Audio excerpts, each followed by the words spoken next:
ایک صحابی حضور کی خدمت میں حاضر ہوئے، عرابی تھے، دیہات کے رہنے والے تھے۔ انہوں نے حضور کی بارگاہ میں ایک بات عرض کی کہ حضور، اسلام کے حکام تو بہت سارے ہیں، آج بھی اگر آپ دیکھیں تو کتابیں بھری پڑی ہیں۔ پھر حضور ارشاد فرماتے تھے، صحابہ اس کو سنتے تھے، محفوظ کرتے تھے، آگے بیان فرماتے تھے۔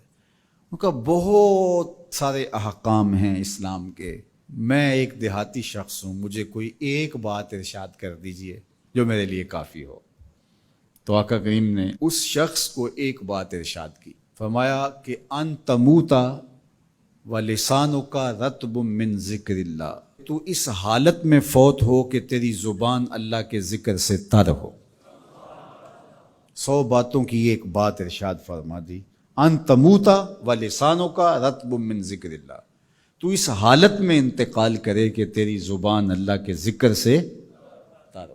میں اور آپ اپنی زندگی اس طرح سے گزاریں کہ موت اچانک آئے یا طبی موت آئے، جس حالت میں بھی ہمیں موت آئے تو ہماری زبان عادی ہو اللہ کے ذکر کی، ادھر سے سانس ٹوٹ رہی ہو اور ادھر لبوں پر اللہ کا نام جاری ہو۔ جس شخص کا آخری کلمہ لا الہ الا اللہ ہوا، اللہ اس کو جنت میں داخل فرماتا ہے۔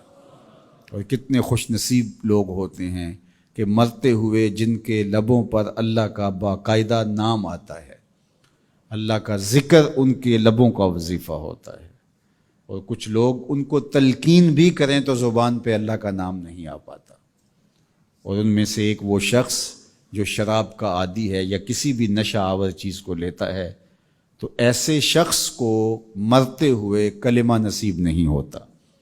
جو اس کو دنیا کے اوپر سزائیں دی جاتی ہیں، ان سزاؤں میں سے ایک سزا یہ ہے کہ مرتے ہوئے اس کے لبوں پہ کلمہ نہیں آتا۔ اور علماء نے یہ بھی لکھا ہے کہ جو بے نماز ہے، نماز نہیں پڑھتا، مرتے ہوئے اس کے لبوں پہ بھی کلمہ جاری نہیں ہوتا۔ اللہ اکبر۔ تو ایک جامع بات ارشاد کر دی کہ ان تموتا ولسانک رطب من ذکر اللہ، تو اس حالت میں فوت ہو کہ تیری زبان اللہ کے ذکر سے تر ہو۔ قرآن مجید میں ہمیں اللہ تعالیٰ نے یہ بھی حکم دیا ہے کہ مجھے یاد کرو، اور یہ بھی حکم دیا ہے کہ مجھے فراموش نہ کرو۔ وَلَا تَكُونُوا كَالَّذِينَ نَسُوا اللَّهَ فَأَنسَاهُمْ أَنفُسَهُمْ أُولَٰئِكَ هُمُ الْفَاسِقُونَ، ان لوگوں کی طرح نہ ہو جانا جنہوں نے اللہ کو فراموش کر دیا، اللہ کو بھول گئے۔ جب کوئی خدا کو بھول گیا تو خدا پھر اس کو فراموش کر دیتا ہے، اور اس کی سزا کیا ہے کہ وہ خود فراموشی کا شکار ہو جاتا ہے، وہ اپنے آپ سے بھی آگاہ نہیں رہتا۔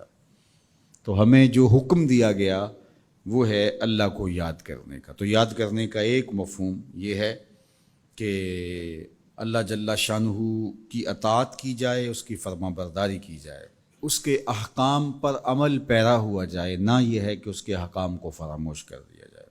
یقول اللہ تبارک و تعالی، اللہ جل شانہ خود ارشاد فرماتا ہے، یہ حدیث قدسی ہے، فیما یروی عن ربہ، جو حضور اپنے رب سے روایت کرتے ہیں۔ اللہ جل شانہ کیا ارشاد فرماتا ہے، سنیے، انا عند ظن عبدی بی، میرا بندہ میرے بارے جو گمان کرتا ہے میں ایسے ہی معاملہ کرتا ہوں، یعنی بندے کو میرے سے جو گمان ہے تو میں اس کے مطابق معاملت فرماتا ہوں۔ وَأَنَا مَعَهُ إِذَا ذَكَرَنِي، اور جب وہ مجھے یاد کرتا ہے میں اس کے ساتھ ہی ہوتا ہوں۔ جب میرا بندہ مجھے یاد کرتا ہے تو میں اس کے ساتھ ہوتا ہوں۔ فَإِذَا ذَكَرَنِي فِي نَفْسِهِ ذَكَرْتُهُ فِي نَفْسِي، جب وہ مجھے اپنے دل میں یاد کرتا ہے تو میں بھی اسے اکیلے یاد کرتا ہوں۔ کتنی بڑی بات ہے کہ کسی کو رب یاد کرے، اللہ اکبر۔ کہا جب وہ اکیلے مجھے یاد کرتا ہے تو میں بھی اس کو اکیلے یاد کرتا ہوں۔ وَإِن ذَكَرَنِي فِي مَلَئٍ ذَكَرْتُهُ فِي مَلَئٍ خَيْرٍ مِّنْهُمْ، اگر وہ مجھے مجمع میں یاد کرتا ہے، لوگوں کے ہجوم میں یاد کرتا ہے، تو میں بھی اسے مجمع میں یاد کرتا ہوں جو اس مجمع سے بہتر ہے، اس اجتماع سے بہتر ہے۔ یہاں نیک بد گناہ گار سارے طرح کے لوگ ہیں، لیکن میں فرشتوں کے اجتماع میں یاد کرتا ہوں۔ اللہ اکبر۔ کیا منظر ہوتا ہوگا کہ جب اللہ فرشتوں میں کسی بندے کو یاد فرما رہا ہو، اللہ اکبر۔ اور ایک حدیث میں جو ہے وہ اس کے پھر آگے لفظ جو ہے یہ ہے، میرا بندہ میری طرف اگر ایک بالشت چل کے آتا ہے تو میں ایک ذرا آتا ہوں، اور میرا بندہ میری طرف اگر 1 قدم آتا ہے 70 قدم آتا ہوں، اور اگر میرا بندہ میری طرف چل کر آتا ہے اتیتہ ہر والا، میری رحمتیں دوڑ کے استقبال کرتی. اللہ اکبر. تو کتنی کرم نوازی ہوتی ہے جو اس کو یاد کرتا ہے. تو یاد کا چراغ کبھی بھی بجھنا نہیں چاہیے.